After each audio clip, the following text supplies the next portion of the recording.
ইসলামী বাংলাদেশে রসুলের আদর্শ প্রতিষ্ঠা করার জন্য কাজ করে যাচ্ছে। ন্যায় এবং ইনসাফ ভিত্তিক সমাজ প্রতিষ্ঠার জন্য আগামী পার্লামেন্ট নির্বাচনে বাংলাদেশ জামাত ইসলামী 300 আসনে এমপি মনোনয়ন দিয়েছেন। তারই ধারাবাহিকতায় ফরিদপুর নগরকান্দা তথা ফরিদপুর 2 আসনের গণমানুষের নেতা জননেতা মৌলানা সোহরাব হোসেন ভাইকে এখানে এমপি হিসেবে মনোনয়ন দিয়েছেন।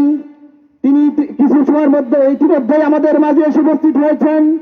বৈঠকের পক্ষ থেকে আমরা তাকে লাল গোলাপের শুভেচ্ছা দিচ্ছি।